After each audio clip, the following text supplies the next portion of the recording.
and even if you don't have a body. I'm Layman and welcome to My Kind of Country, an integral stage series exploring nationhood, politics, and civic spirit through personal observations, feelings, and stories from folks across the liminal, metacognitive, developmental, transformational, and regenerative spaces. We're happy to be joined now by chess master, publisher, writer, father, meditator, and Brit, Jonathan Rowson.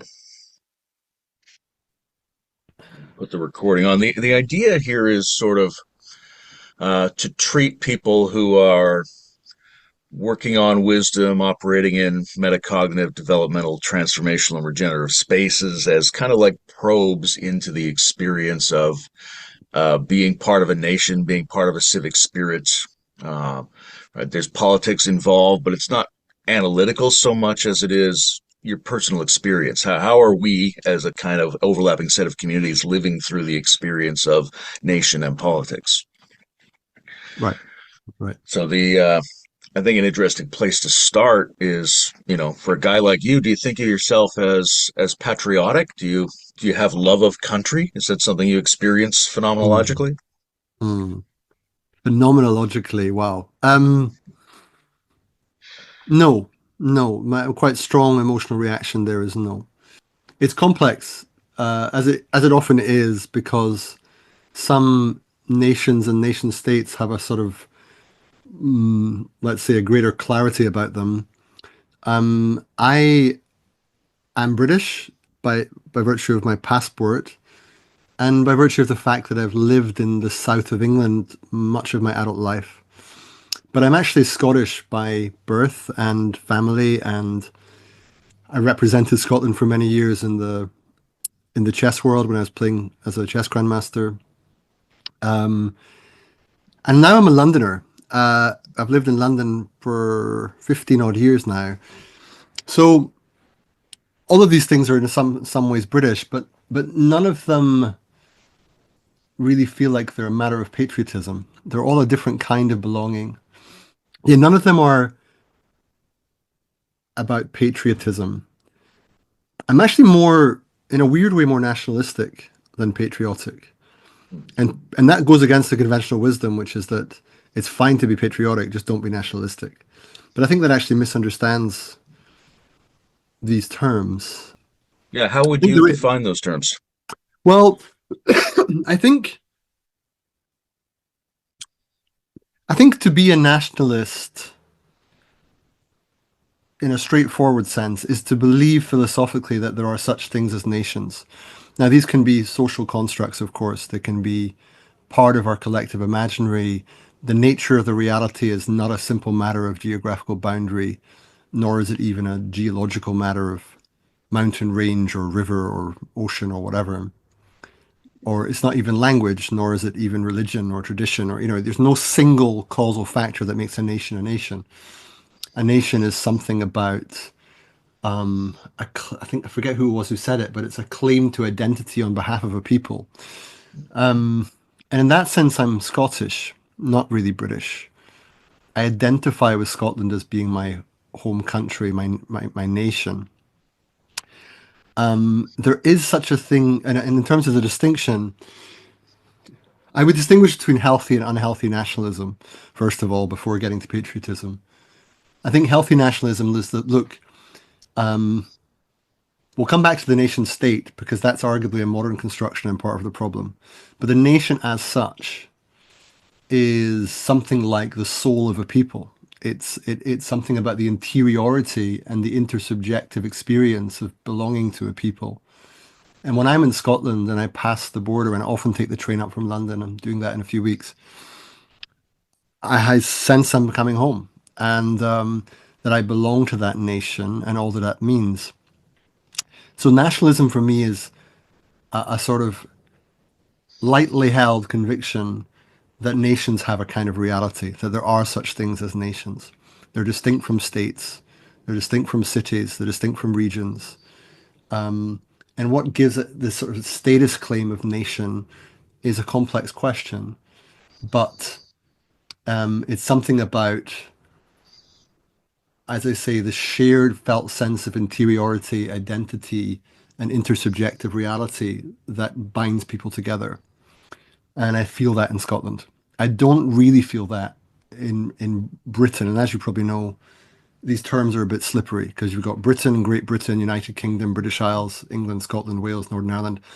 And if you're not from here, it's a bit, is it really worth the effort to make sense of these distinctions? I'll come back to that. Patriotism, I don't know the etymology of the term, but I think of it as more of love of country, where country, which I think philosophically refers mostly to a sort of geographical terrain, like it's a territorial claim country. But I think of patriotism as more about allegiance to the nation state. So it's less about the nation, which is a more cultural, spiritual notion, and more about the sort of political, even military aspects of belonging. So a patriot is someone who would give their life or give the best part of their life to serve the interests of the nation state. Whereas a nationalist is someone who believes that nations exist and that as a principle they should govern themselves. Mm, okay. Start there. It's interesting. A lot of my ancestors are Scottish, and I remember as a boy wondering, when I was like 8 years old, oh, if there was a war between Canada and Scotland, which side would I fight on? Difficult questions. Yeah. Although, from to the outside gaze, you appear very British. Right. You appear British with a Scottish inflection. But I'm curious about this, about Scottishness. And I'm curious about when you first, as a child, started to realize that you were part of a Scottish nation or a Mm. Scottishness of some kind. Do you have moments of recollection of starting to realize there was that realm around you and not just your immediate familial surroundings? Yeah, I think in my case it wasn't so difficult because as I mentioned, I had this experience of representing my nation. So I would compete in international chess events with a saltire Scottish flag in the same tournament as players representing England and Wales and Ireland's a slightly more complex case, but also Ireland, Northern Ireland. Um, and when people would confuse Britain with England, which they often do, especially if they're from North America, broadly conceived, I would often make a point of correcting them. And I noticed that partly because my family moved from Aberdeen in the northeast of Scotland to Whitton, which is more or less London, although technically it's Middlesex just outside. And we were often we were often sort of fighting for our distinct to be Scottish. My mum tells a story actually around that time.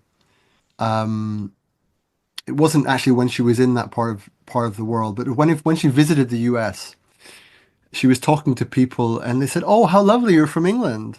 And she says, "No, no, no, no, I'm from Scotland." She says, "Oh, it's kind of the same thing. It's just like North England." Really? My mum said, and where are you from? And she says, "Oh, I'm from Texas." And then my mum said, "Oh, I see, North Mexico." So, this kind of thing. Um, so I should just parse this before we get any deeper because there are probably people watching going already, "Oh my God, these tedious distinctions," right? Like that light's clearly not playing today. Those tedious distinctions, aren't we beyond this now? Surely we're universal brothers and sisters, and we need to develop our planetary consciousness and get in touch with a new sphere and away from the nation state and so on. And a lot of me is sympathetic to that view, but I also think it's true that we have to ground ourselves somewhere and know who we are from that grounding.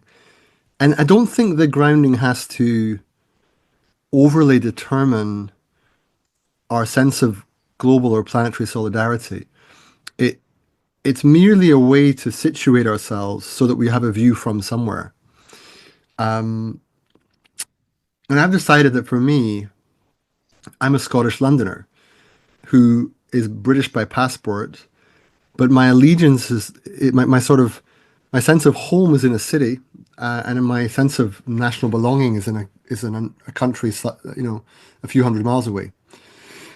Now, I am when you say I seem British to the outside world, I am. I have a lot of time is spent in cities in the UK, I grew up with a sort of British sensibility in terms of our foreign policy. When the Cold War was underway, I wasn't looking at it from the perspective of Scotland. I was looking at it from the perspective of the UK. But I don't feel when you inquire into the phenomenology of national identity, I feel primarily Scottish. I feel like I'm a Londoner, and I feel I'm British, but probably in that order.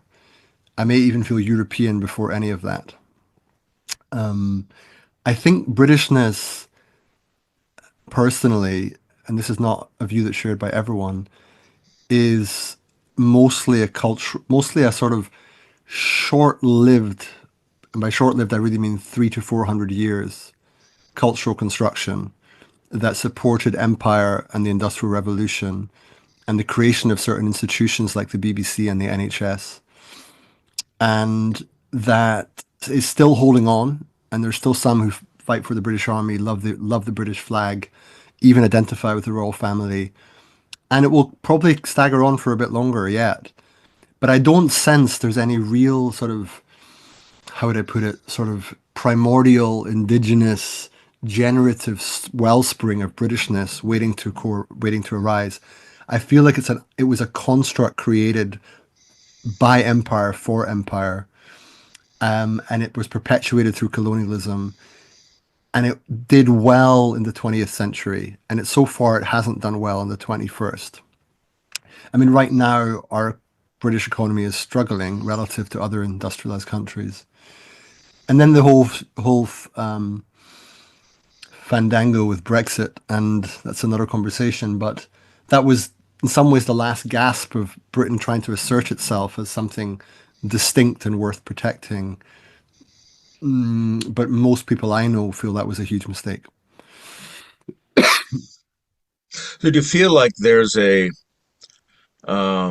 sense that people are returning to more localized regions to get that sense of identity, given that they feel like the general construct of Britishness is failing? Um,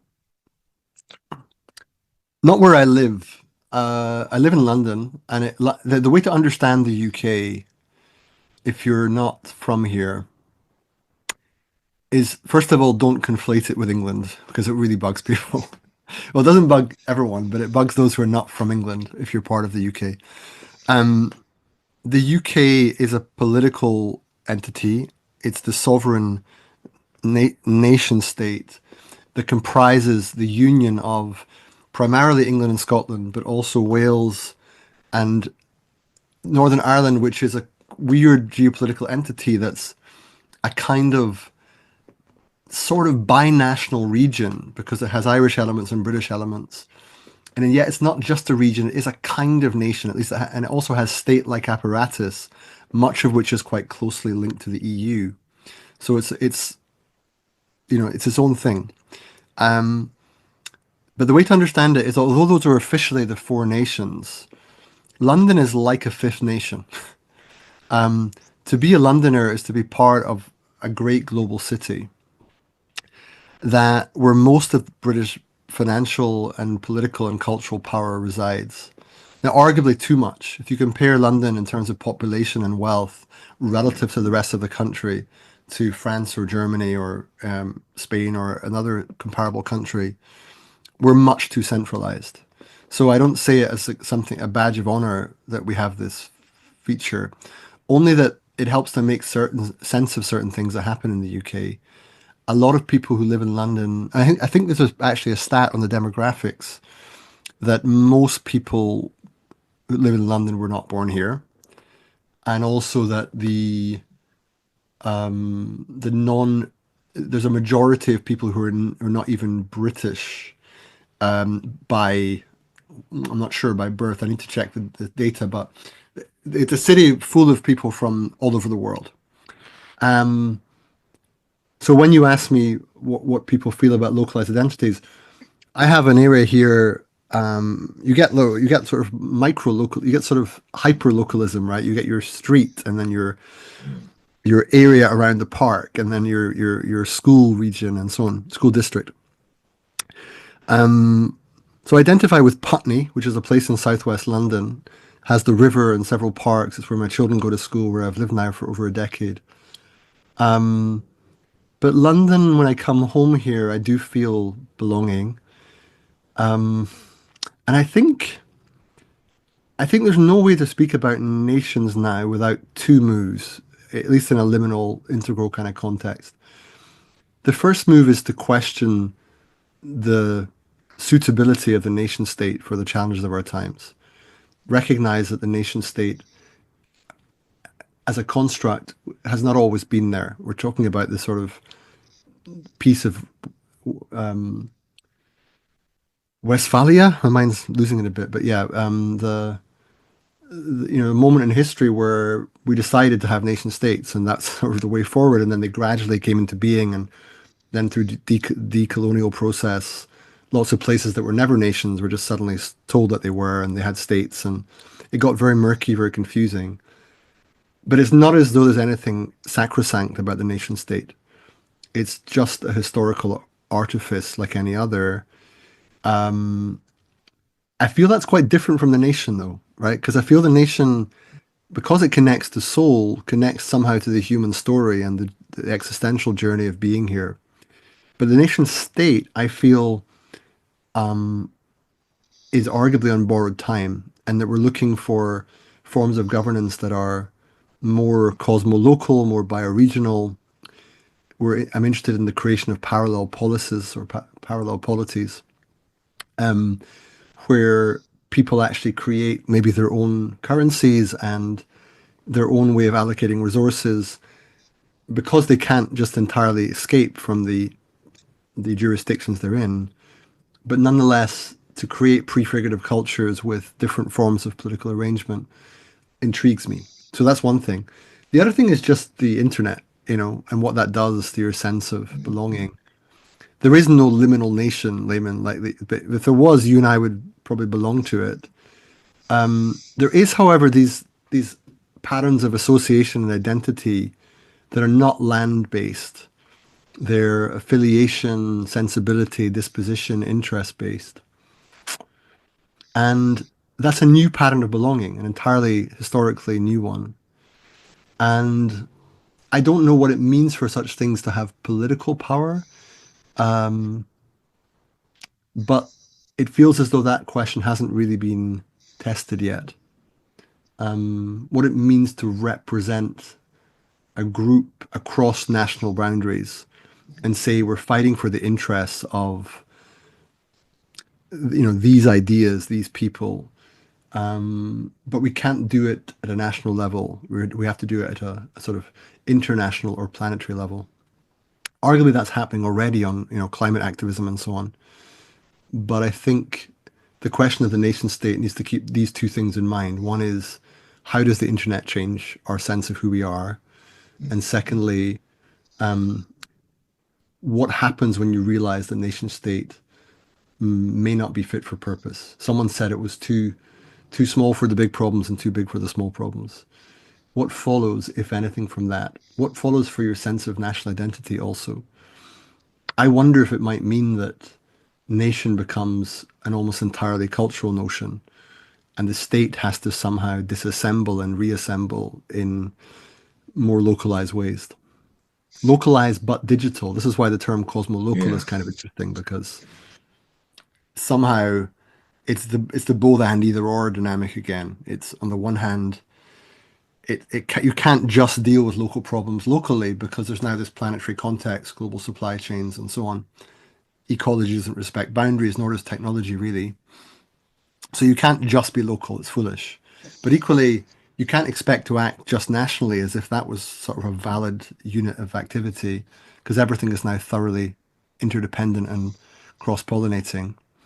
So somehow you have to have this bold and dimension where, yes, your agency is local, your concerns are local, but they're informed by some planetary awareness. And then the additional sort of resolution within that is, where then should I act? It's not just, oh, that's interesting on the one hand. On the other hand, therefore I don't do anything. On the contrary, it's like, where do I find my agency? For some, it will mean international arenas, and it will mean, cross-country collaborations. For many, it will be the local park or the local school or whatever. Yeah, so all of that. Yeah, the thing that strikes me is I'm just not sure about the time frames on all these things, where I personally think we need to use bioregions as the blocks that we're entering into a period of network affiliations. I have a lot more confidence in cities Right. than I do in larger regions in the world, but it also doesn't seem to me that the nation states of the world who currently have a huge monopoly on the money and the Right. military are going to Right. relinquish that power anytime soon. Right. And then the question for me becomes how do nation states get arranged in a way that sort of is healthy or furthers this project along or holds this project up?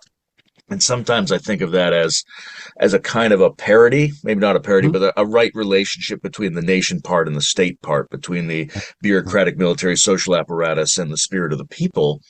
And like you were saying, given the messy history of the nation state, some nation states are a pretty good match of a state and a nation, and other ones are not. Some are several nations competing for a state apparatus.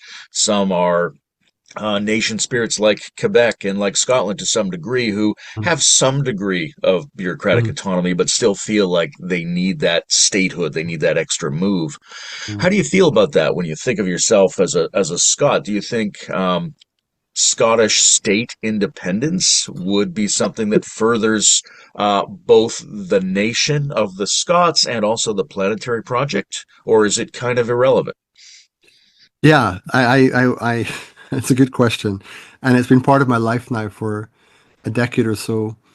Um, well, what I can say at a personal level is that in 2014 there was a referendum on Scottish independence. I know there was one in Quebec sometime before that that was extremely close. Um, in the case of Scotland, because I live in London, I couldn't vote, but I decided that it was incumbent on me as a Scot to decide what I would do if I had the chance. And at that point, it wasn't clear to me. In fact, if anything, I would lean towards voting against independence at that time. But the more I thought about it, and I did allow it to sort of sink into me over several weeks, and it was actually weirdly while sitting in a traffic jam in Bangalore, which is my wife's one of my well, my wife's family lives there. I suddenly thought, my God, if we vote no, I'll feel so sad that we'll miss this chance to become our own nation state. It's crazy. We're such a fully fledged nation with such an illustrious history. We were, peaceful, well educated, separate legal system, separate education system, separate church, and all sorts of reasons why we deserve our own state and are more than capable of attending to it. We also had a growing divergence with much of the rest of England, although particularly conservative and southern England. There's a complexities there because Scots are arguably have more in common with people in the north of England than either of them do with people in the south. But of course, these are gross generalizations. There are other cleavages like level of education and age and so on. Anyway, the bottom line is I suddenly realized, yes, I wanted Scotland to be independent in 2014. Initially, put these ideas into written form and I managed to publish them in The Guardian, and you can still see them there. It's a weird title. It says, "As an exile," calling me an exile. I can't vote in the referendum, but I would vote yes. And there I laid out point by point how I saw it, which was, to answer your question, something about diminishing the distance between ourselves and power being a key feature of the challenges of our time. And that I felt that by Scotland becoming independent, in a sense, that's what would happen. The people, and in a sense, I'm one of them, in a sense, I'm not because of my distance. But I have family there. I've represented Scotland, and I felt as Scottish as anyone else. Just a detail that I couldn't vote. And then I got quite involved in the campaign, actually.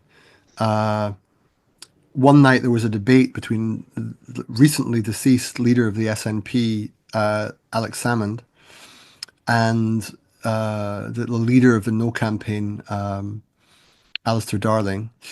And basically, there was a question about the future currency of Scotland. And it wasn't very well handled by Alex Salmond. And people thought there'd been a major hit to the Yes campaign because they couldn't really answer what the currency would be. And the reason they couldn't answer is that England had made a power move. George Osborne, the Chancellor at the time, had said, look, if you go independent, you're not getting to keep the pound, or you're not getting the access to the Bank of England that provides that. Whatever you think, you're not getting that. To which Scotland said, what are you talking about? Just because it's called the Bank of England, it's as much ours as yours. And if you do that, then we won't pay our share of the national debt. That's going to be on you. And so it got very heated and contentious. And around that time, I wrote an imaginary speech for Alex Salmond where I said, look, roughly this is what he would need to say. And that was published on a website called Bella Caledonia, which is still active, and at the time was crucial. It was a big mouthpiece for the rising excitement in the Yes movement in Scotland. Just to give viewers some perspective, at the beginning of that referendum, support for independence was in the region of 30%. It was considered a really long shot. At one point in the campaign, there was a Sunday Times article. This is about a week before the vote, where the yes side was at 51%, actually gone over the threshold for independence. So it was extreme. It looked extremely close, even if it wasn't necessarily. We can't really be sure. The final result was about 55 to 45, so not that close, but close enough. And then demographically, we know that younger people are much more in favor than those older. And even now, the polls suggest it's around 50-50, leaning one way or the other, depending on who asks. Um, so for me, what was going on was an extraordinary excitement. I'd even call it a spiritual experience. I was very much myself, campaigning for a cause I believed in, mobilizing, using intellect to mobilize text to influence people on the ground. I even applied, probably Jonathan Haidt's book, The Righteous Mind, where he speaks about moral intuitions and in the context of political psychology, the kinds of language and what they trigger. And this speaks the work of like Lakoff and Johnson and so on as well. And I was getting into the campaigning language and saying, look, here's why no is still winning, according to the polls. Because on these key issues, they're actually touching people emotionally. If you can't change that, you can't win the election. And I heard later that that was actually discussed at the very highest levels of the campaign. And I was actually invited as part of helping it along to the party, the what was meant to be the victory party. So I was there in called Dynamic Earth. It's a place in the capital city of Edinburgh, the bottom of the Royal Mile, for those who know it. And I showed up with a bit of imposter syndrome. Took the train up from London. Don't know anyone in the SNP. I'm not really one of them. And yet I very much wanted a yes outcome. And I even bought a jacket. Shiva, my wife, jokes that I bought clothes to celebrate the incoming of Scottish independence. It wasn't a Christmas jumper. It was something much smarter. And that night, the first result came in from a place called Clackmannishire. And because it's effectively one poll, each result sort of signifies the general pattern in some ways. But in this case, we lost something in a place we thought we might win. Later in the evening, like we won Glasgow, like the biggest city by population, and we won places like Dundee and another big city. So it was close, and like it could have gone either way in at some level. Then it happened, and I walked home in the rain. And I say this now because at a more, I was performing myself to myself. I don't know how else to put this. My heart was in it. I believed in it. I did want it to happen. And yet there was definitely a part of me witnessing what I was doing and saying, what the hell are you doing? You're performing yourself to yourself. This is not, you don't have to think this. You don't have to do this. There are other ways to see this. So there was a brief period of kind of mourning. And in that time, what was interesting was from a life spent seeing the Union Jack as a benign force, my flag, I started to see it as a hostile flag. And that's partly because of the way it played out in the campaign. But it's also because through my wife Shiva, who's from India, you begin to see the colonial history of this flag and how it's been used as a source of oppression. So now I'm full of mixed feelings because I spend a lot of my time with people who are English and British and wouldn't want to see Scotland leave. Of course, the language of leaving is problematic. We're not going anywhere. It's not. We're not going to split off into the North Atlantic. But I did get to that feeling of yes, this nation deserves a state. Complicated though, because one of the reasons for the statehood mattering for many was related to nuclear weapons. It may not be known to everyone that Britain's nuclear fleet resides entirely or almost entirely in Scotland, a place called Falzane. And the idea was that there's actually a whole, those who've seen The Diplomat on Netflix will actually know this because The Diplomat season 2 covers this issue. If Scotland goes independent and if they remove their nuclear arsenal, it has nowhere else to go in the UK, apparently. You then lose a certain amount of ability to stop various kinds of attacks, particularly from Russia. So the nation state, at that time, I still thought, yeah, this is worth fighting for. Honestly, now I'm not so sure. A decade or so of thinking about the meta crisis, thinking about the scale of our planetary problems, the sclerotic stuckness on climate, the inability of nation states to get together and collaborate in any meaningful sense, the failure of the COP program, the inability of nation states to regulate technology companies adequately, the obscene wealth of billionaires and at the same time as poverty for many millions. Even during COVID, the fact that vaccines were held by rich countries didn't really allow developing countries to develop their own vaccines. I've just been thoroughly disillusioned by the apparent efficacy of the nation state to actually to do human well, let's say. I think it does power and capital quite well. I don't think it does human. Don't think it does love particularly well. So now I have some mixed feelings. In my ideal world, yes, Scotland, it would be something like this. The UK would rejoin the EU, or at least rejoin the single market. I have mixed feelings there too, though, because the EU is basically a bastion of neoliberalism. I mean, by that I mean the disenchantment of politics by economics. This is a term of William Davies. He also speaks about the state-led remodeling of society on the model of the market. Again, that's kind of the EU.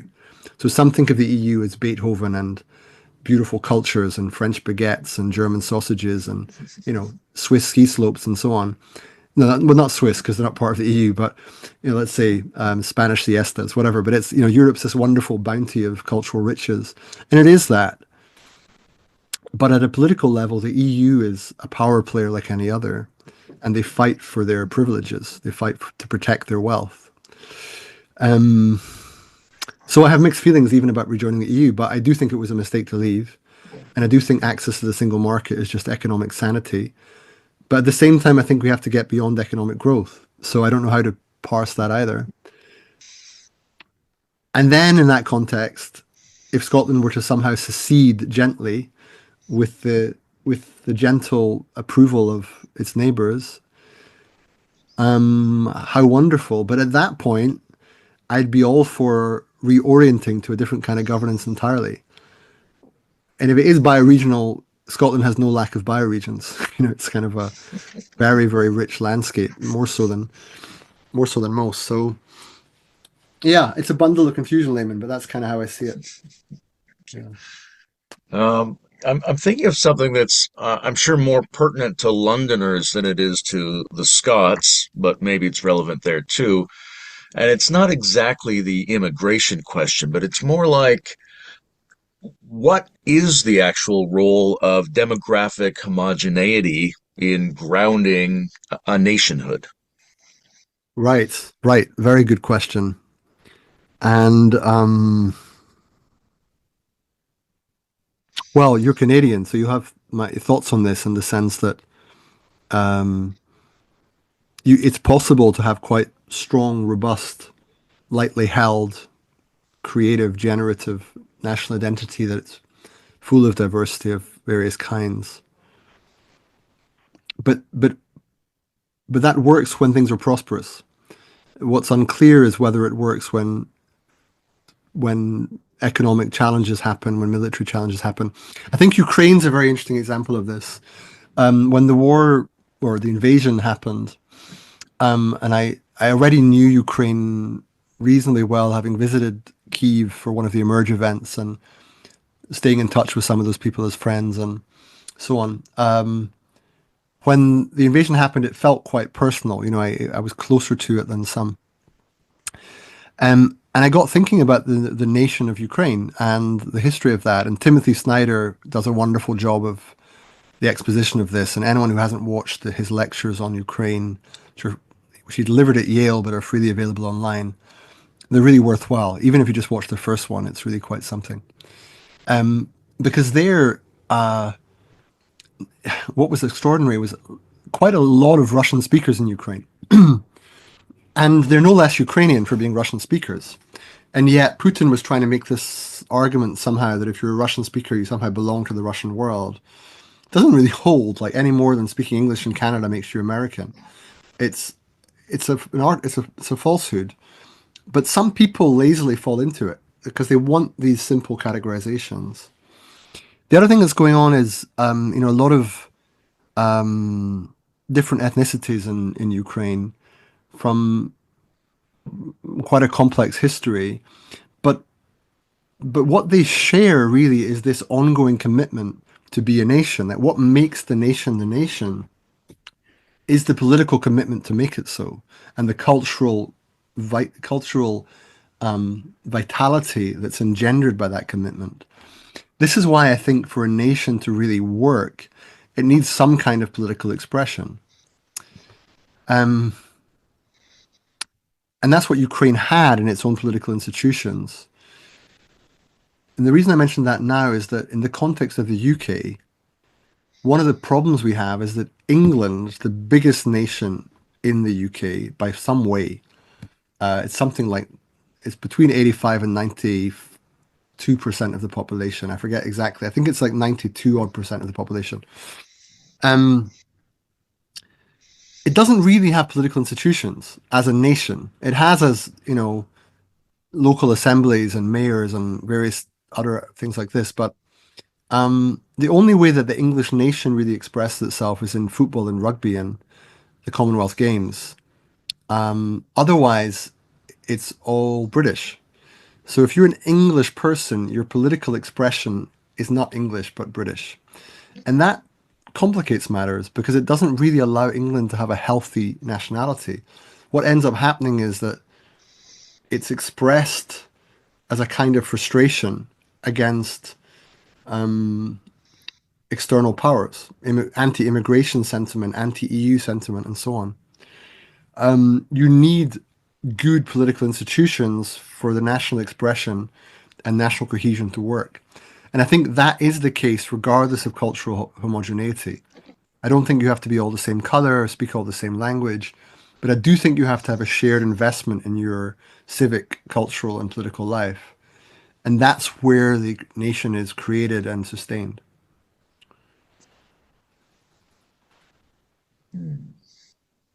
I'm curious about the role that national media plays in all of this. I grew up with Canadian national radio and Canadian national television, and that was a big part of identity formation and creating cohesion and mobilization across the country, especially in very rural regions.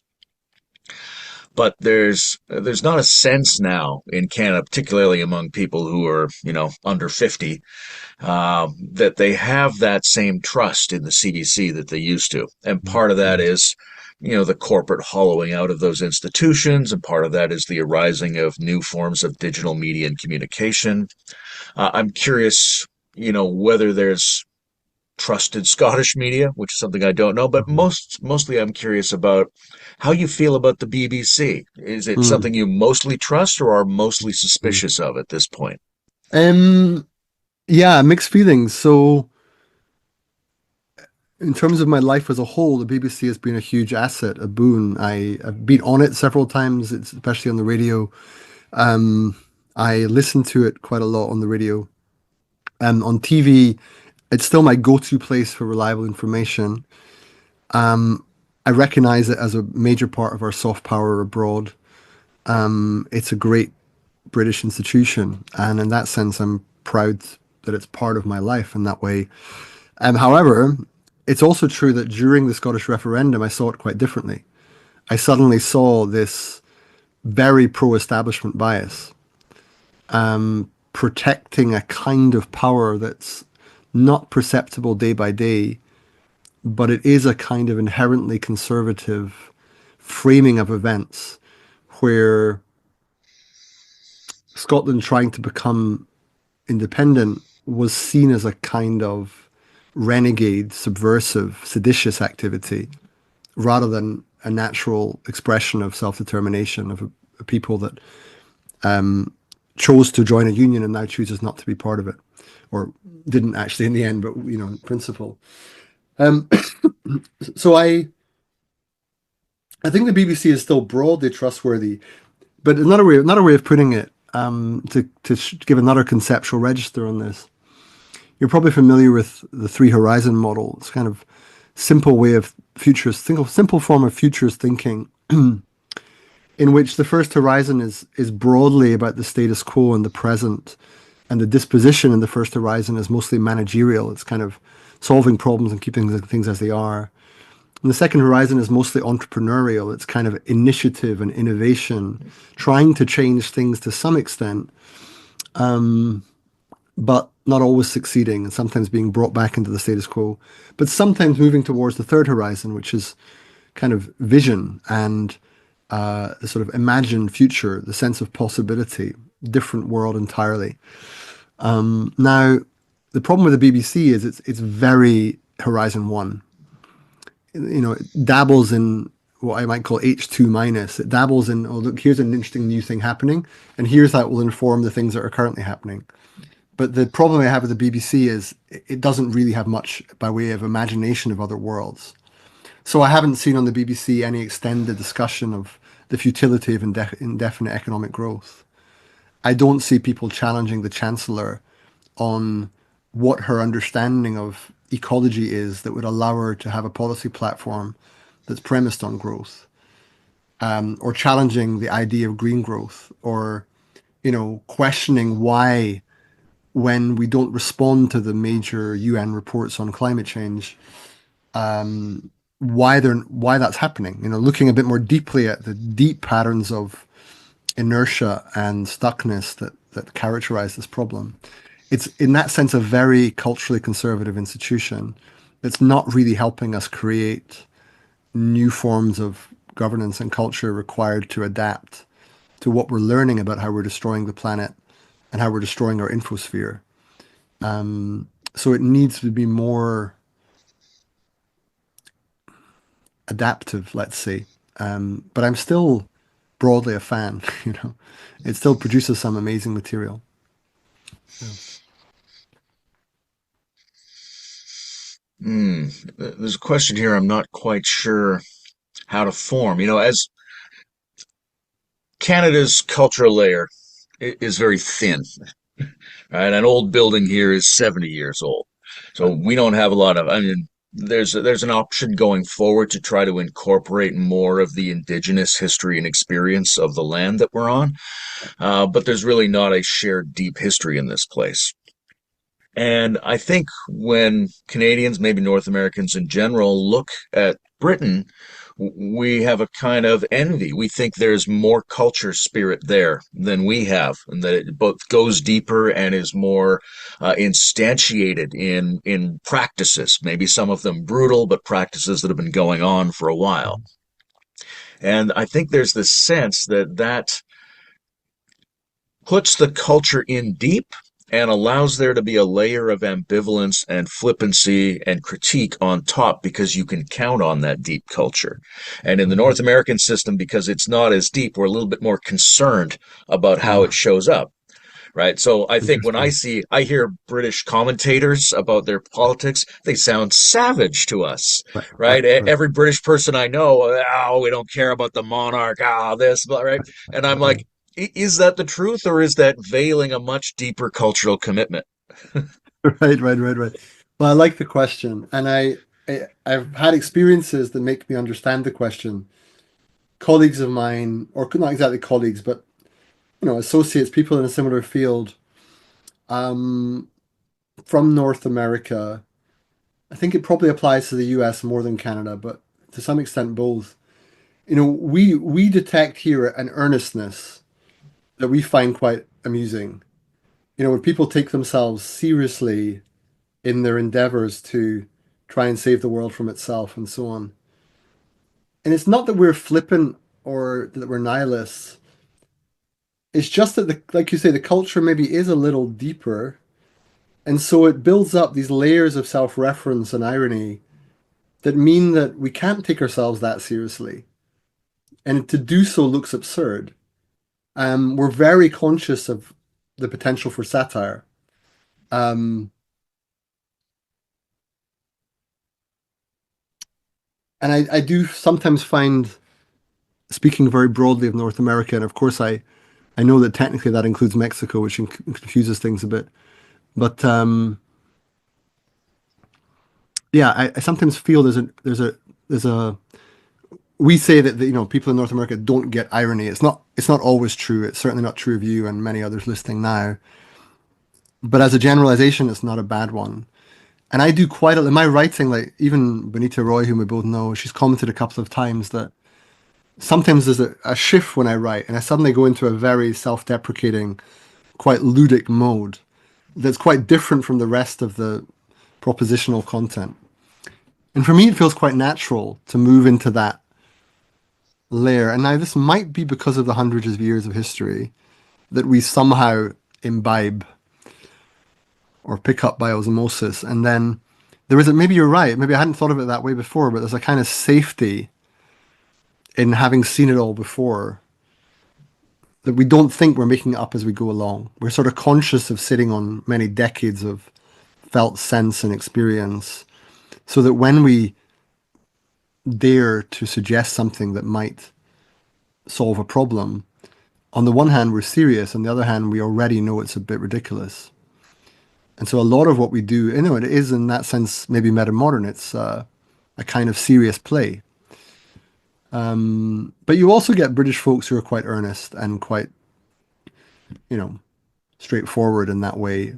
But I would say there's quite the humor we have is a humor of it's a humor of thick context and strong cultural references going some way back. Yeah, it's a good question. I don't know how to fully do it justice, but I do understand the comparator you're getting at.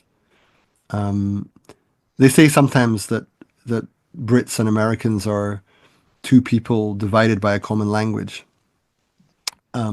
which is quite a deep joke because there are moments where I venture into this language that's apparently frivolous to a North American ear, but in some ways is part of being serious. Yeah, I hope he won't. I hope it's okay to say this, and he won't mind. It's said with all genuinely, with all deep and considerable respect. But our common friend Daniel Schmachtenberger, he has an extraordinary second name. And for me to speak of Daniel's work without making a passing joke about his name feels inauthentic. It feels like I'm not being true to myself. I'm not respecting the audience. I'm not acknowledging the elephant in the room.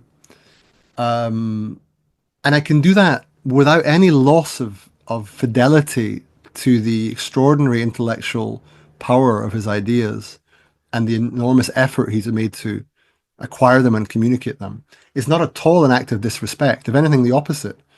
It's a form of affection, especially in Scottish culture. I think to rib people, to wind them up, to tease them, is a sign of seeing and respecting them.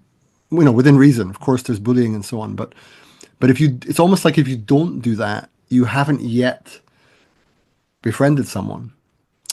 And I noticed that a little bit with Daniel, that our sensibility on that was slightly different. And that's a cultural phenomenon. But from, I think for Brits, if I can generalize, without the jokes, you haven't gotten serious yet.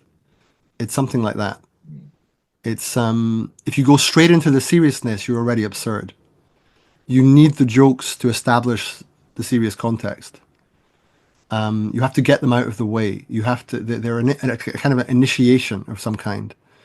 Without them, you're being absurd. Yeah, I hesitate to generalize, but it feels like there's something in that.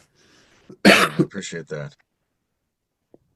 Well, speaking of jokes, I'm thinking of an old Jimmy Carr routine that went something like, I'm not just an atheist. I think religion is the most heinous, deceptive, manipulative crime that's ever been foisted on people. But that's too long to write on the form, so I just put Church of England, Okay. right? And so there's an element, I think, of, at least from my point of view, a kind of covert atheism or agnosticism, even in British religiousness, though I'm sure that's not true of all Right. people who are Oh, going to church in England.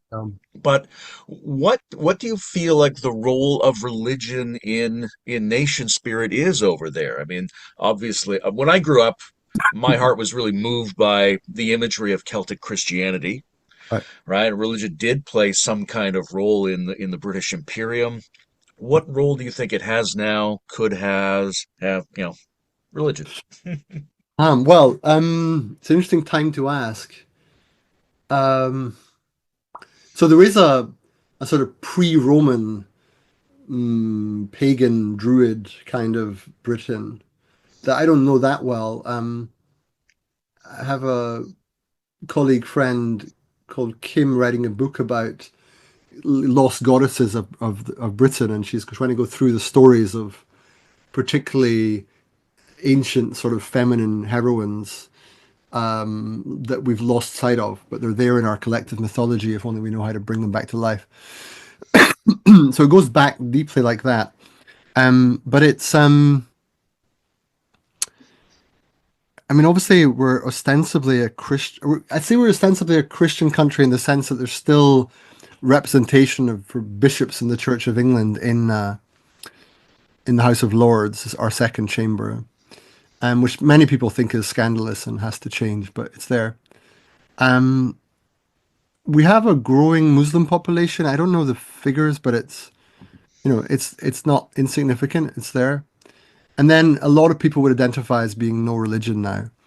So probably the most accurate way to describe us is we're post-Christian. And that's a way of saying there's still Christian elements in our institutions and our culture, but it's gone a bit beyond that as well.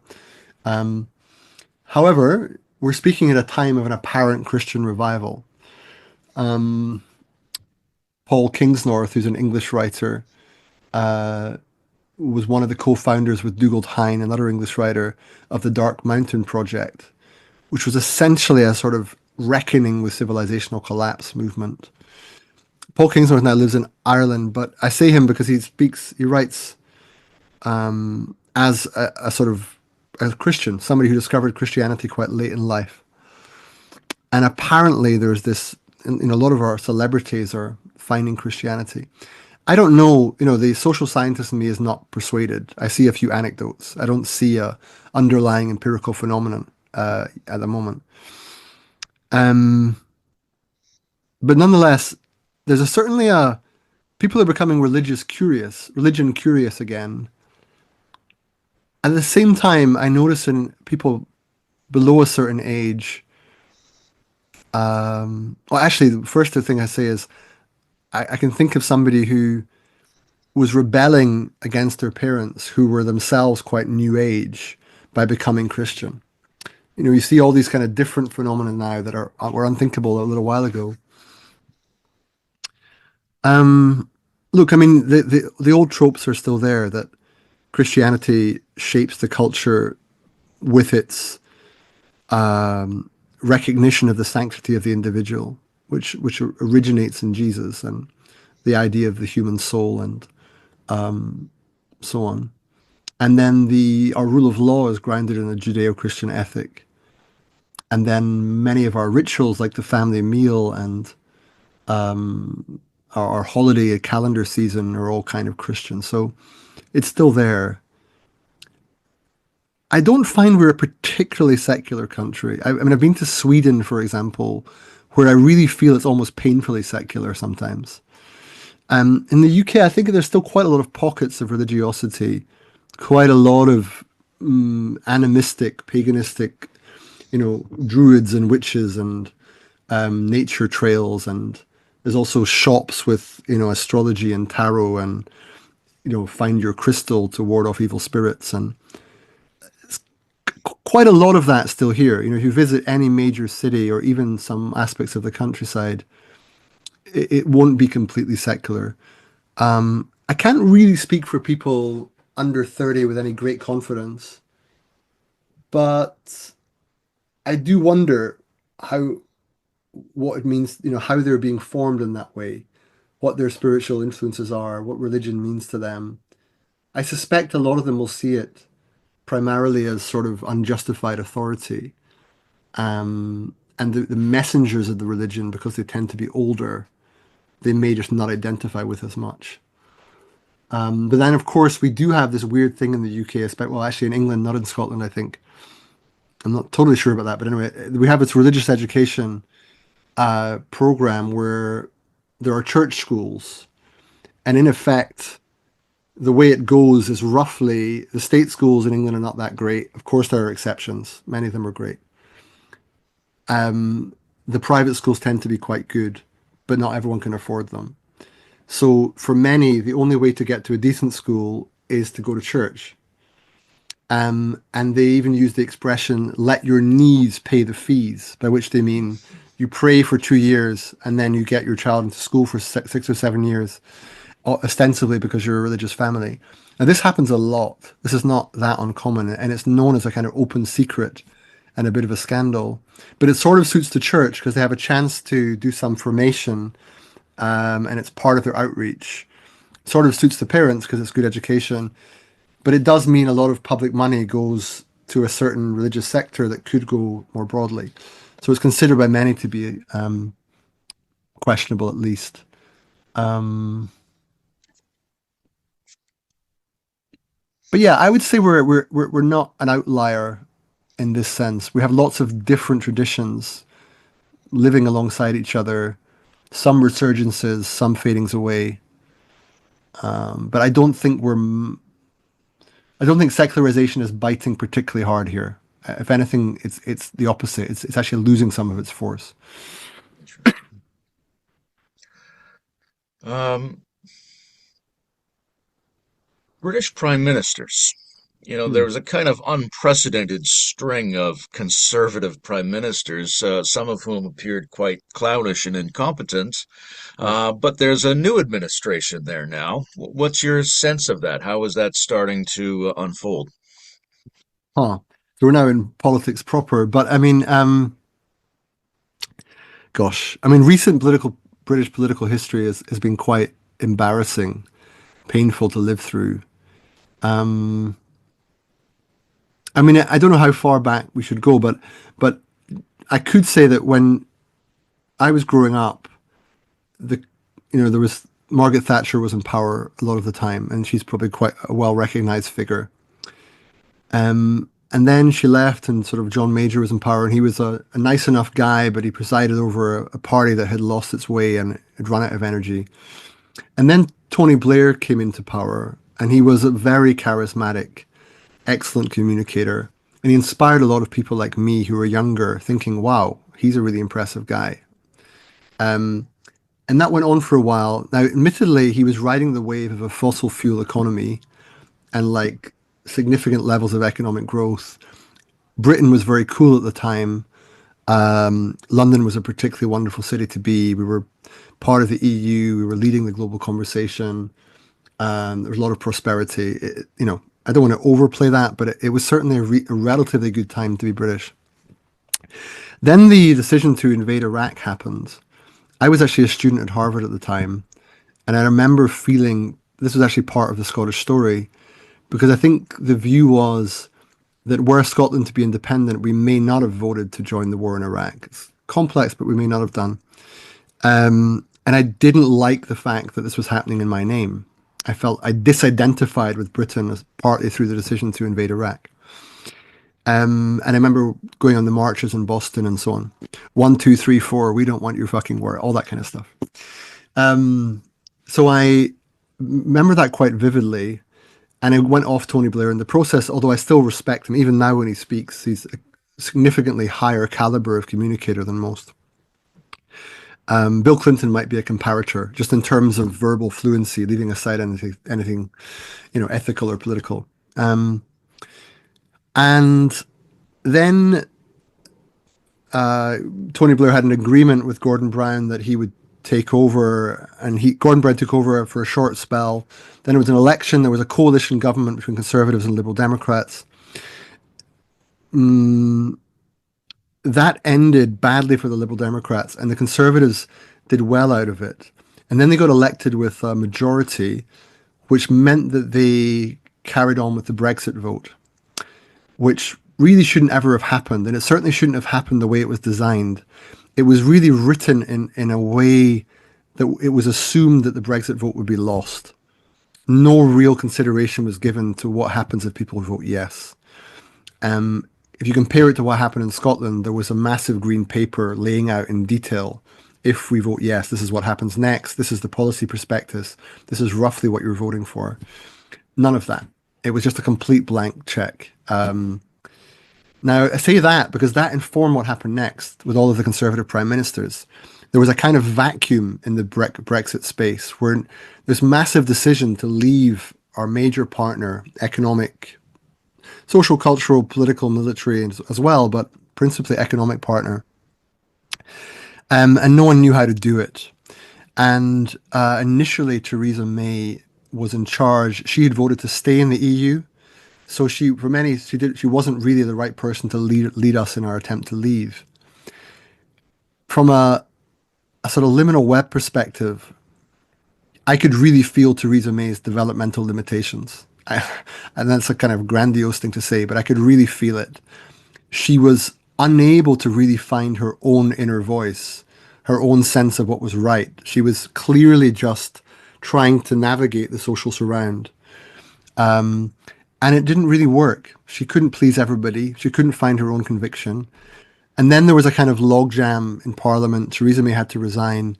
Boris Johnson took over. Boris Johnson, charismatic, and many people find him very entertaining. Others think he's morally bankrupt. And yeah, again, there's a whole conversation about him. But what he was resolute on Brexit. And they had good sloganeering. Get Brexit done, For many people, that's all they wanted. Get it done. Like, what the hell does that mean? No one really asked that. They just wanted it. The idea that it was unresolved was very uncomfortable for people. So that message won them a big majority. But then things change as they always do in politics. And Johnson's popularity faded. He had lots of different problems. COVID happened, various things. And then we have, in quick succession, a surprise victor after Boris Johnson left in Liz Truss.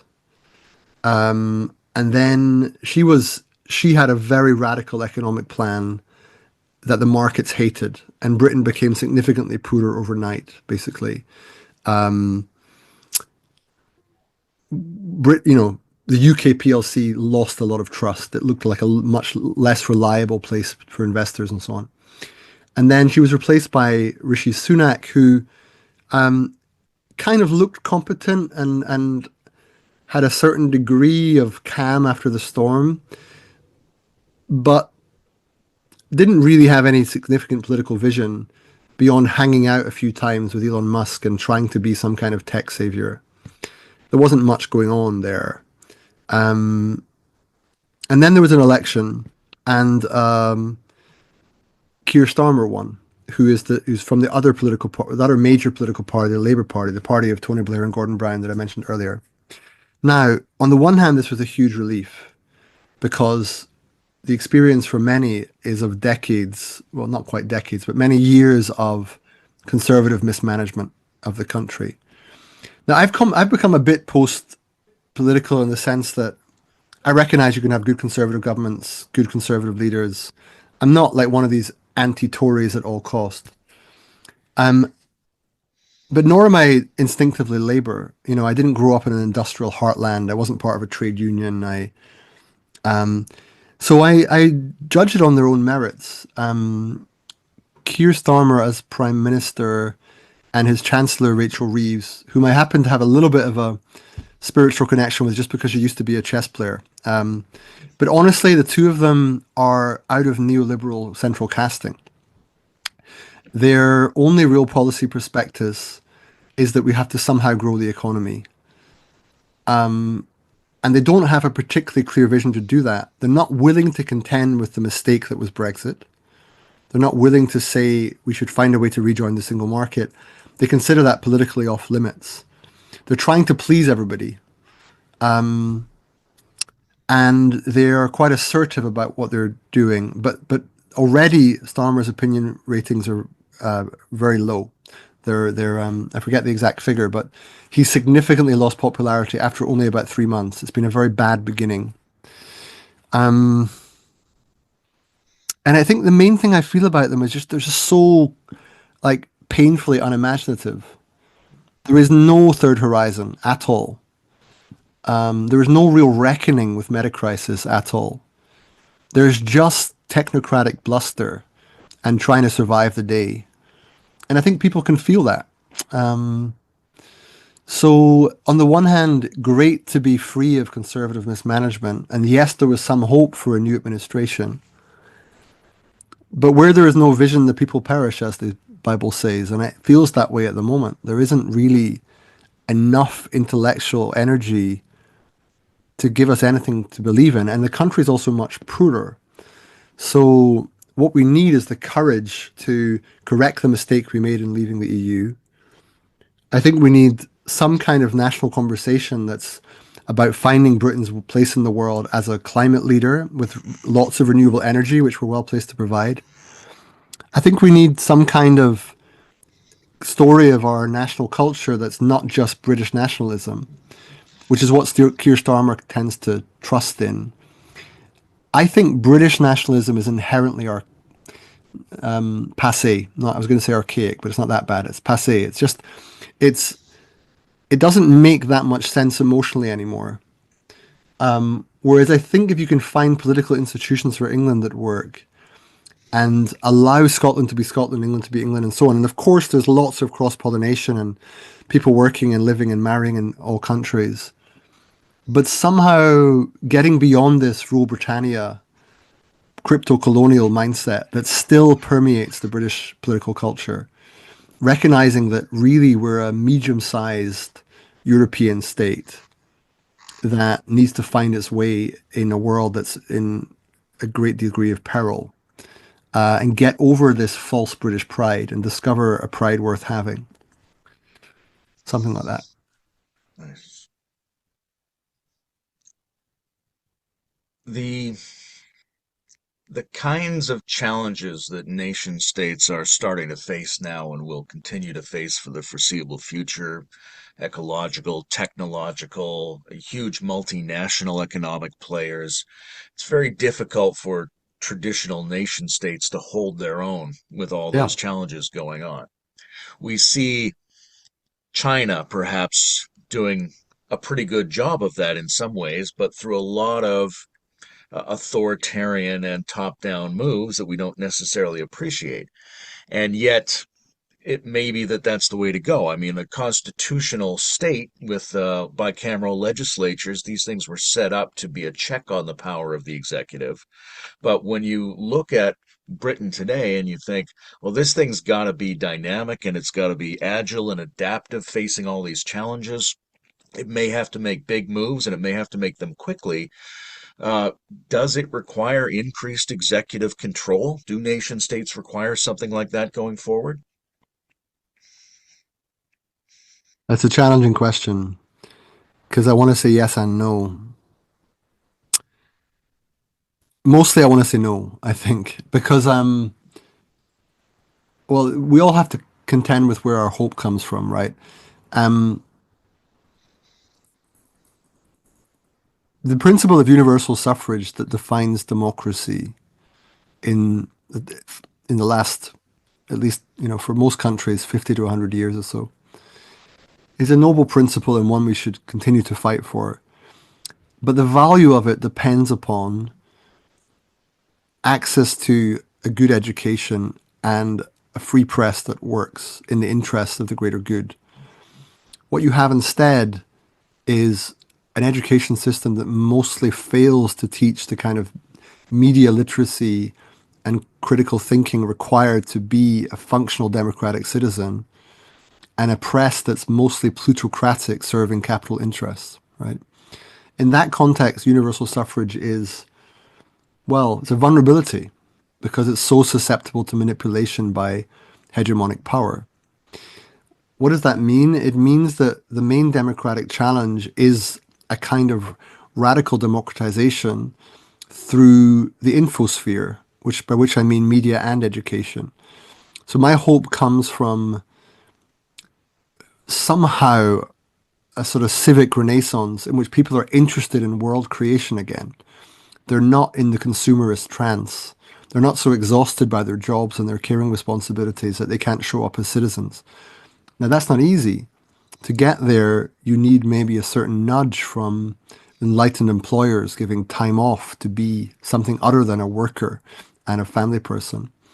And you might need an enlightened government or even like enlightened local government that provides spaces for these things, literally like use the library for free, like that kind of thing that allows people to show up and do things.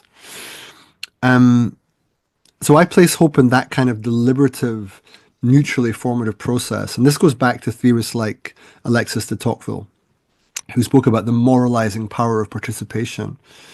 I still sort of believe in that.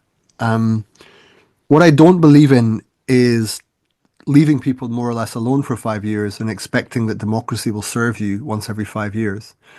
I think it's there as a minimal viable product to get rid of utterly asinine dictators or tyrants. It acts as a check on that in theory, and it still does that. But if that's your level of satisfaction with democracy, it's a pretty low bar, right? We really ought to expect more.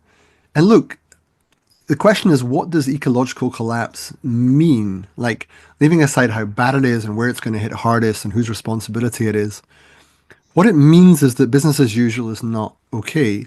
And business as usual includes the political class serving capital interests primarily and people secondarily. And that relates to things like campaign finance and how people get elected. So when you ask your question about giving greater executive power to just sort of contend with things that aren't so hostage to popular opinion, I'm like, well, maybe it's better than it's a better risk, let's say, than our current risk, which is that we'll carry on the infighting and the time will go by and things will get worse and worse. Maybe you need to trust in the leaders that if they have the leeway, they'll do the right thing. But as long as the democratic incentives are skewed by misinformation, that I don't see why the executive powers will be free of that. I mean, as we speak, there's what martial law in South Korea. Donald Trump's just been elected. France doesn't have an effective government. So I think I don't know. I'm reminded of lots of things. There's a scene in Lord of the Rings, quite near the quite near the beginning of the Fellowship of the Ring, where Gandalf arrives in Rivendell and he speaks to Elrond, and they share their sense of the state of the world, the meta crisis of their time. The ring has been found. We don't know quite where it. What will we do? And Elrond says, "Our list of allies grows thin." He speaks about the dwarves caring nothing for the affairs of the world, and he says the elves are basically about to leave Middle Earth. And then Gandalf says men. It is in men we must place our hope, and of course, in modern parlance, human beings. And Elrond says, men are weak. And I just, that comes to mind because I think we've got to believe that's not true. I think political hope rests in somehow believing in the greater good of enough people, not everyone. It doesn't have to be idealized and absolutized. There will still be ne'er-do-wells. There will still be sycophants and narcissists and sociopaths and psychopaths and mass murderers and, all of that. But I think we have to place our hope in humankind, and then it's not a kind of unqualified hope. It's not just showing up and hoping for the best. It is ultimately an educational endeavor, and it's also one. It's a practice related endeavor. It's a conviction that if people learn and do and be in a certain way, we can trust them to make good decisions. But it does have that caveat, So it's incumbent on all of us in our political action. We have to think of our kind of pre-political and para-political and meta-political action, by which I mean, what is our responsibility towards the shaping of the public sphere? What kind of practices are we encouraging people to do? What is our sense of what needs to be understood to actually participate politically? What kind of information are people receiving, and can we do anything about it? And if you attend to those questions, you're acting politically. And I think if you don't attend to those questions and you just think it's about who gets elected, you're entirely missing the point. Um, I don't know. It's a long-winded answer, but and look, there's a final dimension to this, which is woman. I spoke about men in terms of the Gandalf quote, but yeah, my political hope rests largely in womankind, to be honest. And I wrote about this a little bit recently on my Substack post just called "Woman" simply. Now, it's quite hard to articulate this. It's also not really mine to articulate at some level, but hey ho, here we go. Um, at a spiritual level, there's all this stuff going back to Richard Tarnas's epilogue in The Passion of the Western Mind, where he speaks about the unfolding of the Western consciousness being a primarily male affair and the masculine reaching some kind of exhaustion or tipping point where it couldn't keep growing and needed some rebalancing forces, and that actually it's out of balance now, and so on. And that we need to somehow usher in a new age of feminine integration where there's some kind of, at a deep energetic level, archetypal level, there's a kind of transformation of the collective psyche so that we're less about growth and imperial conquest and more about some kind of wholehearted ecological sanity. Wonderful. How do we get there, right? And then the question is, well, who's shaping the public domain? At the moment, it's primarily men, and that includes conversations like ours now, but it more generally applies to, who's in parliaments, who's on the media, who's listening to what. Why is Joe Rogan quite so popular, and that kind of thing. In that context, what would it mean for women to change the political arena and give us credible political hope? What kinds of conversations, what kinds of practices, what kinds of galvanizing, what kind of influence? Now, I don't really know the answer to those questions. Almost by definition, they have to be unknown. If they are kind of third horizon possibilities, and it's up to women to shape them. And yeah, it's about the edge of my competence there. But in terms of trusting the people, I really mean trusting in education, in good information, and particularly in a new kind of feminine political energy and those things together give me still a certain amount of hope that this democratic experiment might not fail. The when we conceive an abstraction like the soul of the nation or something like that, um, one of the interesting features is Does that soul have memory? Does it have trauma? Does it have things from its past that it needs to deal with? Clearly, adjusting the way male and female are being held at the moment is something we sort of inherit and have to go forward with. In the United States, there's been a lot of talk about slavery, about the way the indigenous people were treated, and maybe that's a scar on the soul that needs to be healed in order to liberate the energy to move forward. When you look at the British Isles, do you have a sense that there are some particular lingering features of its past that would need to be resolved so it could move forward? Yeah, very much so. One in particular, I mean, there are probably lots, but the main one is that it's still conventional wisdom that the British Empire was a good thing. In the UK, it's it's presented as a kind of loss, that we once ruled a quarter of the world, the sun never set on the British Empire, and so on. Now, it might be a little different now, but I think there are opinion polls saying that the presumption is that we were benign colonial powers who helped develop underdeveloped countries, not that we were plunderers or that we effectively, you know, stole from other countries. And I think people are beginning to wake up to that, but it's quite slow. I think we'll only really have a healthy political culture in the UK when we recognize that, okay, we can't uniquely blame ourselves. Colonialism was a thing for many countries, applies to the Netherlands, to France, to Portugal, Spain, and, it's not, we shouldn't uniquely beat ourselves up about it.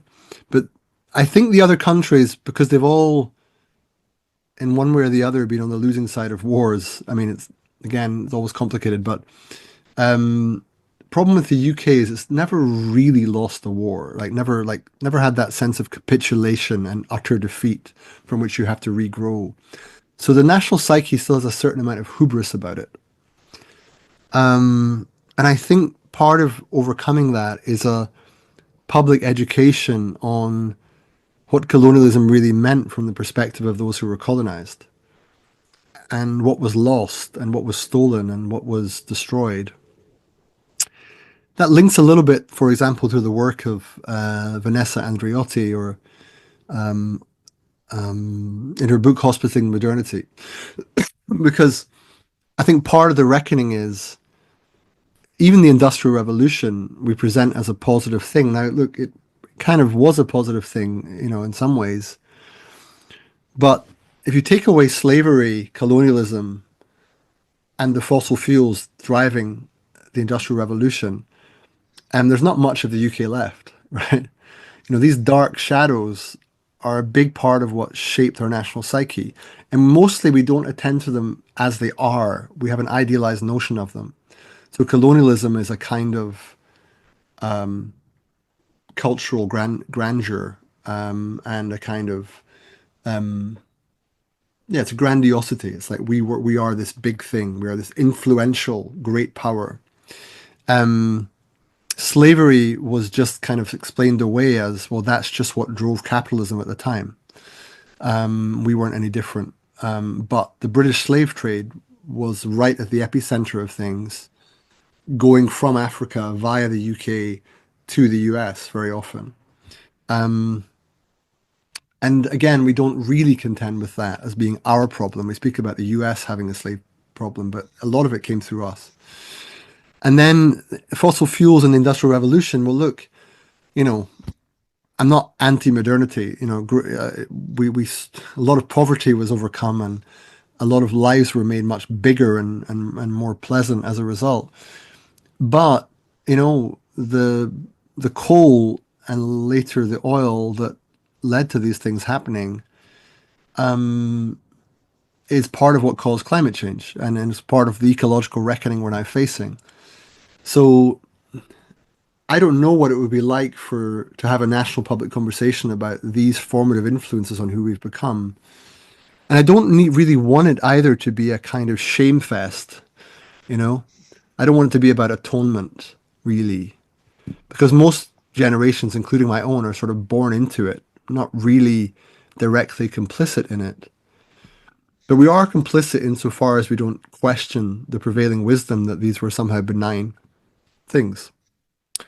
I don't know how public education deals with that without it being another problem of woke culture or political correctness gone mad.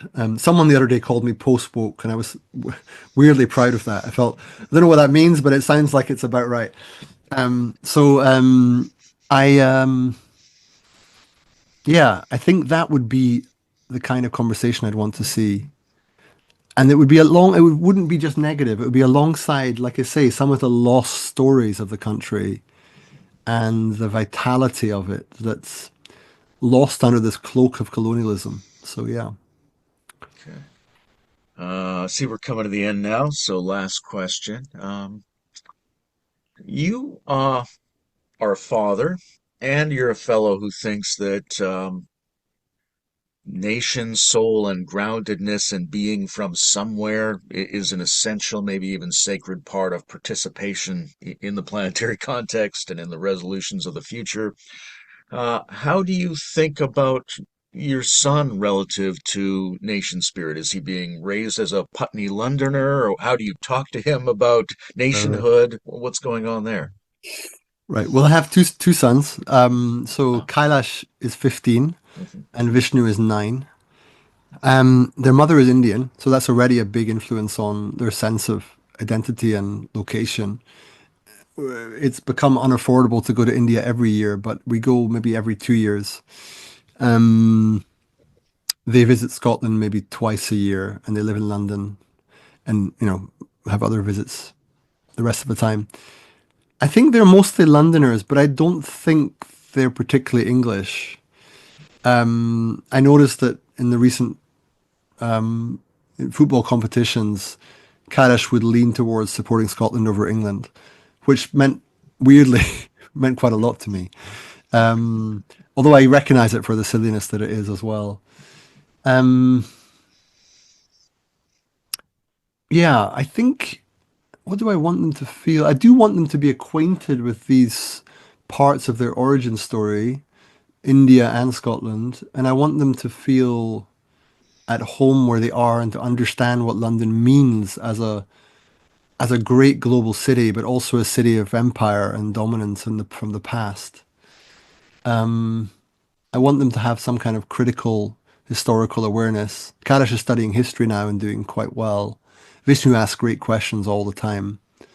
Vishnu's already onto the idea that, I mean, he's got this kind of domino theory of Trump being elected, which I mean is a caricature of a narrative that's out there, which is that, oh dear, because Trump is elected, we'll have to move house.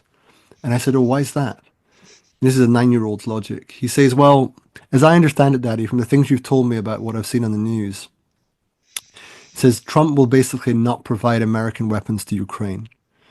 And that, of course, that may not be the case, but that presumption means that Ukraine will then lose a fight to Russia because Russia's a much bigger army and they won't be able to defend themselves. Russia will take over Ukraine and then they'll pose a threat to the neighboring countries, including Poland. And Poland's a NATO country, and NATO, as I understand it, has to defend other NATO countries. So when they attack Poland, the UK will have to go to war, and then we'll be a target for Russian weapons. And it's much better if we're not in London because they'll try to shoot London. So we should move house, right? I mean, look, I can't comment on the logical coherence of that, but it was quite flabbergasted when he said a version of that. So he already has, let's say, a degree of international consciousness. Kailash to some extent too, but they're kind of into their childlike things. Like Kailash is quite into football, and we struggle as many parents do with phone addiction and trying to get the phone off him half the time. And he has his schoolwork to focus on. I think they quite like being from mixed heritage background. They seem quite in London. They fit in. The great thing about being in London is that nobody really bats an eyelid. Like Shiv and I are a mixed race couple, but we've forgotten that. We've known each other half our lives, and in London you don't feel it at all. You don't really notice it. But if you go a few hours north or south or west or even east, um, suddenly people, not that there'll be racism as such, but they're just you stand out a bit more. So I do think rootedness matters, but I don't think we could idealize rootedness. Like I think that when we think of rootedness, we sort of think of, I don't know, Hobbiton or something. You know, we think of someone with their own field and cottage, growing their own carrots in the garden. And we think somehow, that's it, I find my home, and they put their feet up by the fire, and that's it. It's never that simple, right? Our minds have totally changed. Home is partly about our digital communities. It's partly about our local community and our immediate neighbors, but it's also about where our psyche is, and that includes our memories and our family memories, and then our affiliations and associations through the people we love. So rootedness, yes, but simplistic notion of feet on the soil, I think we're a bit beyond that. Wow. Thank you for this. You are, I always find you to be intelligent and fresh and deeply felt and well-intentioned and an excellent mix of high concept and personal revelation. And so Okay. this instance is no different. Thank you, Jonathan. Well, it's lovely to hear you elicit those qualities in me insofar as it's true. So thank you.